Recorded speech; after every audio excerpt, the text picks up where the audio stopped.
आज की कहानी का सार सिद्धांत ही नहीं है, बल्कि दो देशों को झकझोर कर रख दिया है। दोनों देशों के 5 लोग रहस्यमयी तरीके से एक दूसरे से जुड़े हुए थे। 1983 में परवेज पंजाब में रहती थी। वह अपने बेहतरीन कौशल और अंग्रेजी पर अपनी शानदार पकड़ के लिए व्यापक रूप से प्रशंसित थी। बहुत छोटी उम्र में परवेज ने एक टीचर बनने का सपना देखा था। शिक्षण केवल उनका कैरियर लक्ष्य नहीं था, यह उनका जुनून था, एक संदेह था जिसे उन्होंने अपने कॉलेज के वर्षों के दौरान बहुत सारे स्ट्रैटेजी से थामे रखा था।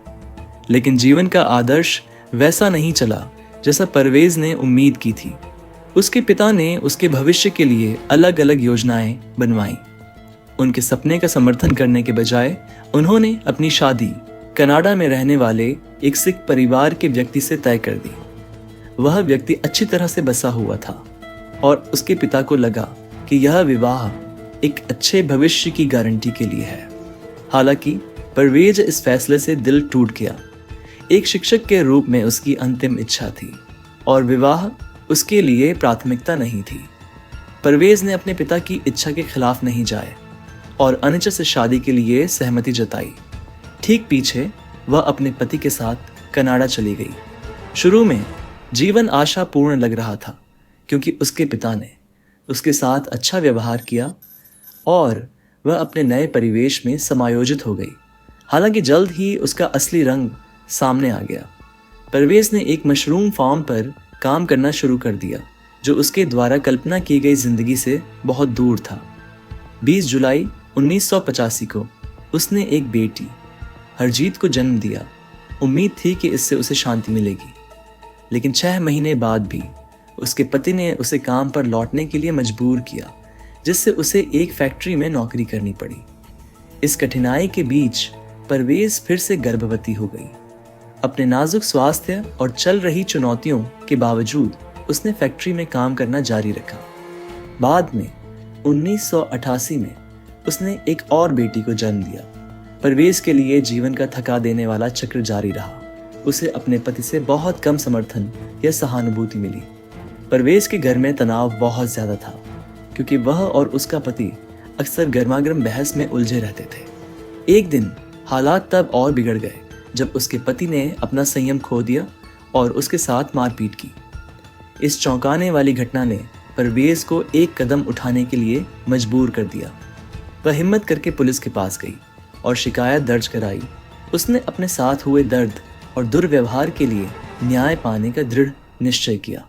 उसके कार्यों के कारण उसके पति को गंभीर परिणाम भुगतने पड़े, जिसे घरेलू हिंसा की शिकायत के कारण 1 सप्ताह के लिए जेल भेज दिया गया।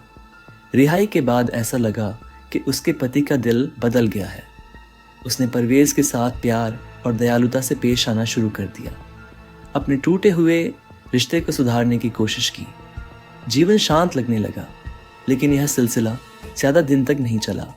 अचानक परवेज की सेहत में बहुत ज़्यादा गिरावट आई। उसे पूरे शरीर में बहुत ज़्यादा दर्द होने लगा, ऐसा दर्द जिसे डॉक्टर भी नहीं समझा पाए। इसके साथ ही उसे बहुत ज़्यादा सिर दर्द भी होने लगा, जिससे वह खुद को असहाय महसूस करने लगी। राहत पाने के लिए बेताब परवेज ने बहुत सारी दर्द निवारक दवाइयाँ लेनी शुरू कर दी। उम्मीद थी कि इससे उसका दर्द कम हो जाएगा।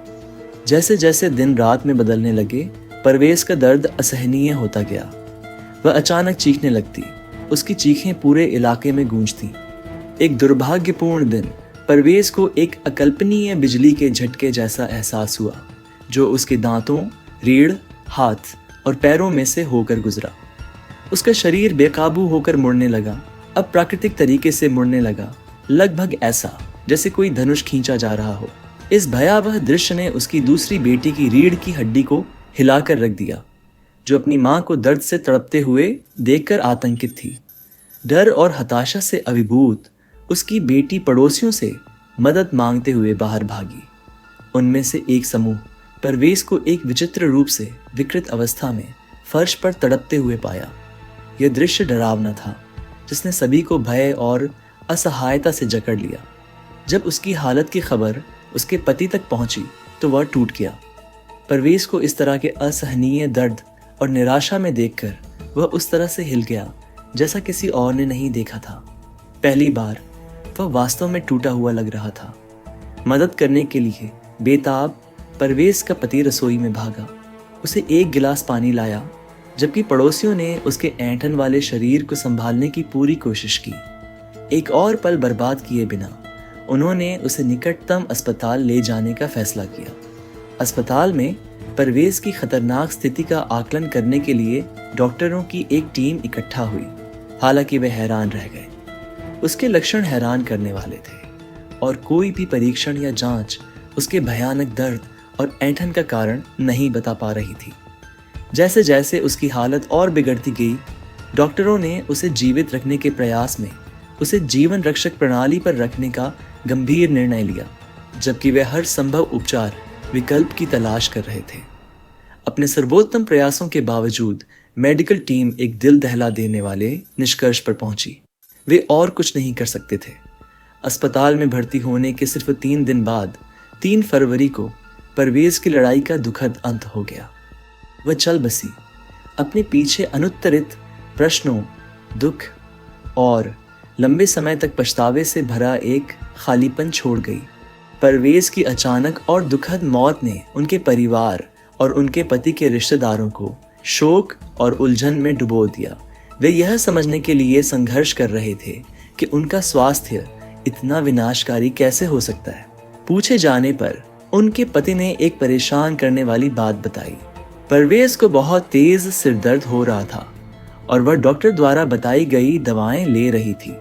उसे डर था कि इन दवाओं की वजह से ही रहस्यमयी लक्षण उभरे होंगे, जिसने आखिरकार उसकी जान ले ली। परवेज के साथ वास्तव में क्या हुआ था? क्या उसके लक्षण दवा की वजह से दुखद प्रतिक्रिया थे या उसकी मौत के पीछे कुछ और भी भयावह था?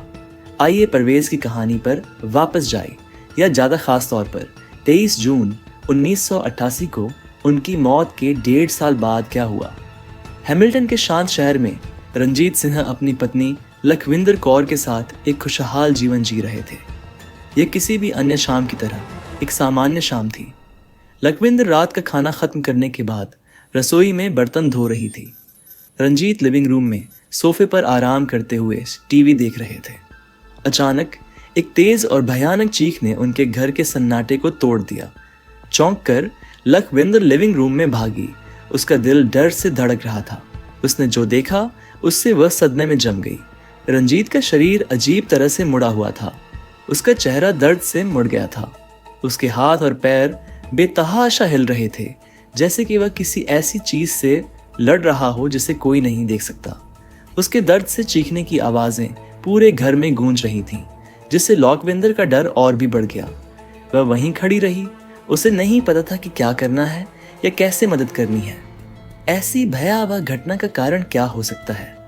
क्या इसका परवेज की अजीब और दुखद मौत से कोई संबंध हो सकता है, या यह पूरी तरह से कुछ और था?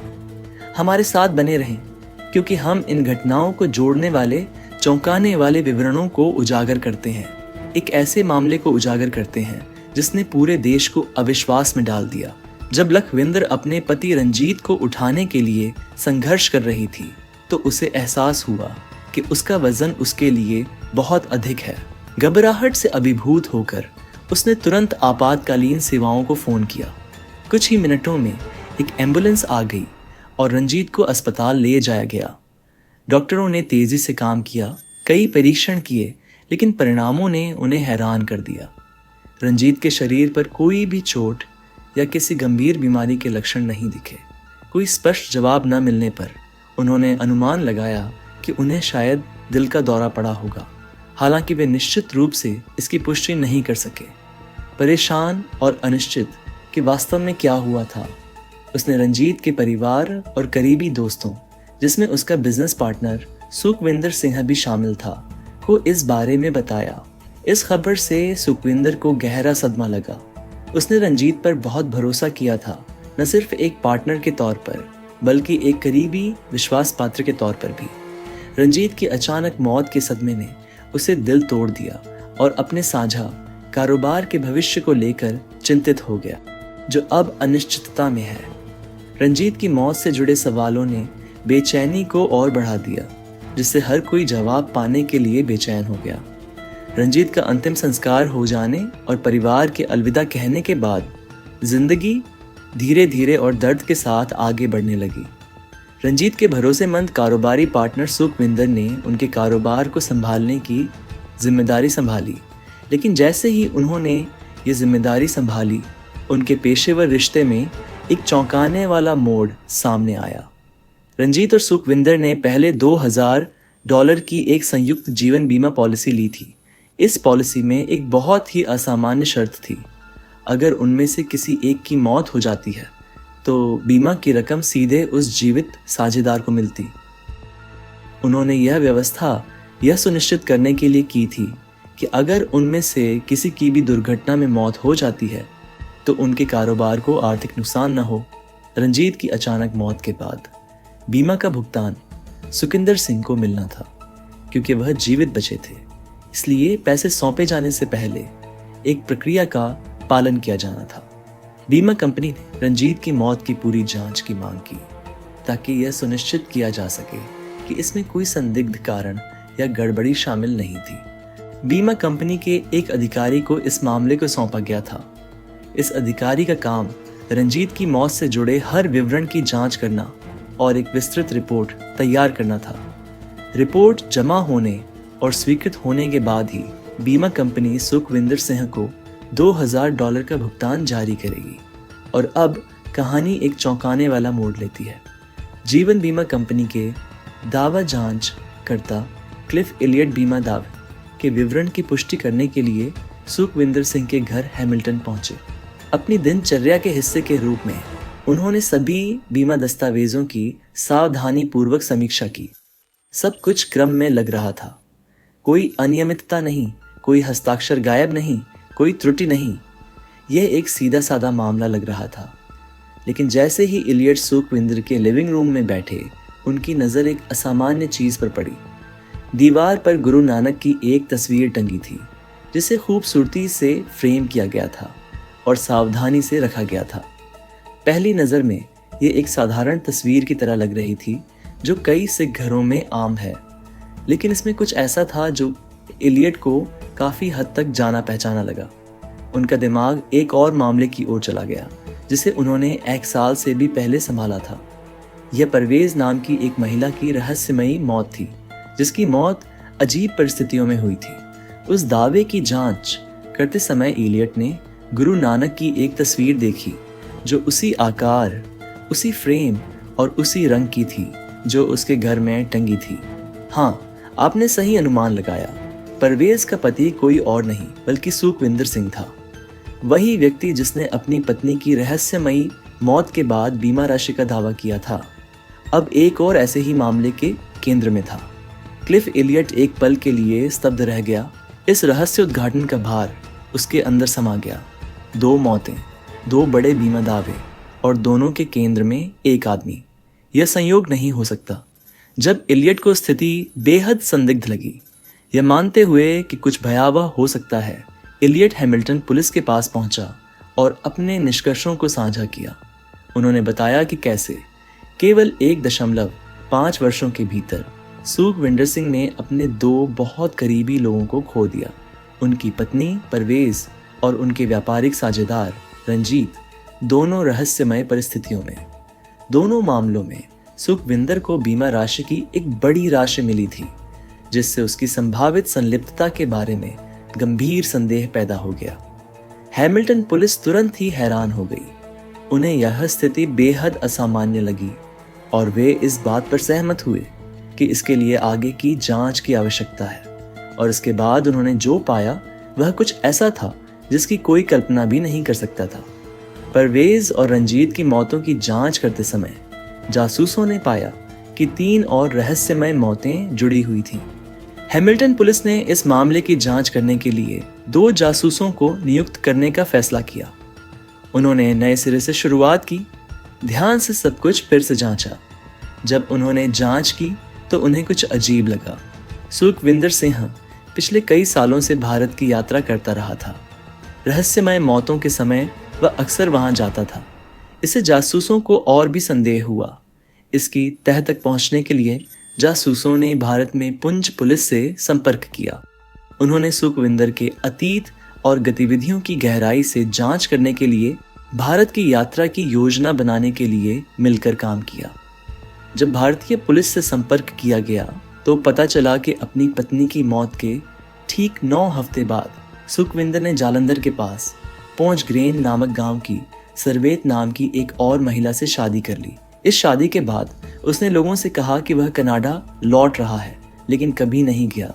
इसके बजाय उसने केपुरथला की एक और महिला खुशविंदर सैम से शादी कर ली।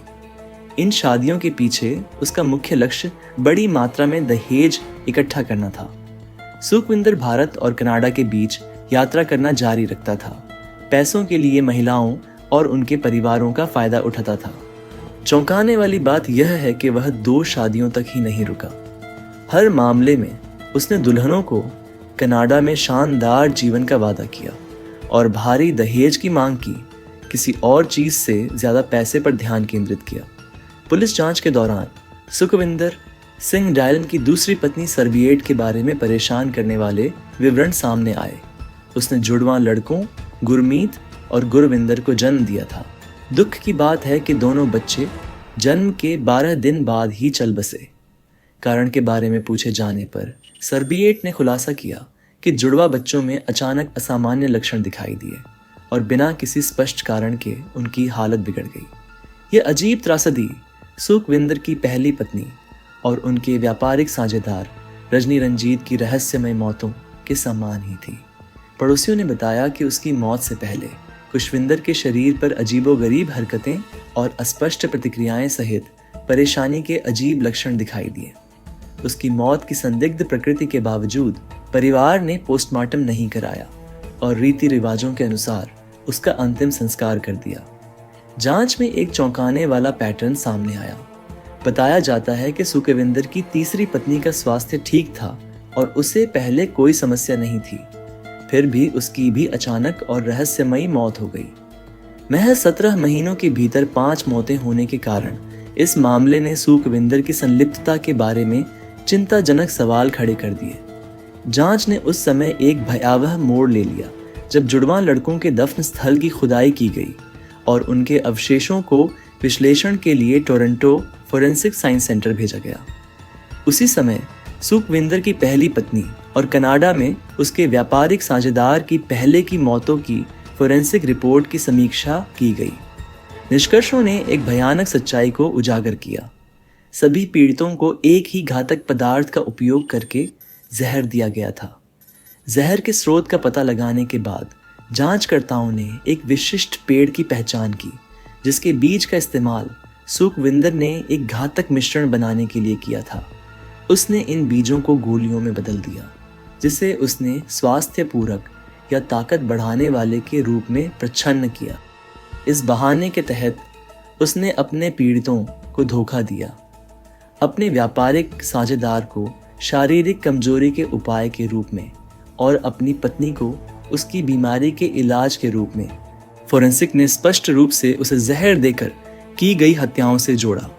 सुखविंदर के कार्यों ने एक ठंडे खून वाले हत्यारे की गणना किए हुए दिमाग को उजागर किया, जिसने अपने जघन्य अपराधों को अंजाम देने के लिए अपने आसपास के लोगों के भरोसे का फायदा उठाया। फिर भी सालों तक वह दोनों देशों में जवाबदेही से बचने में कामयाब रहा।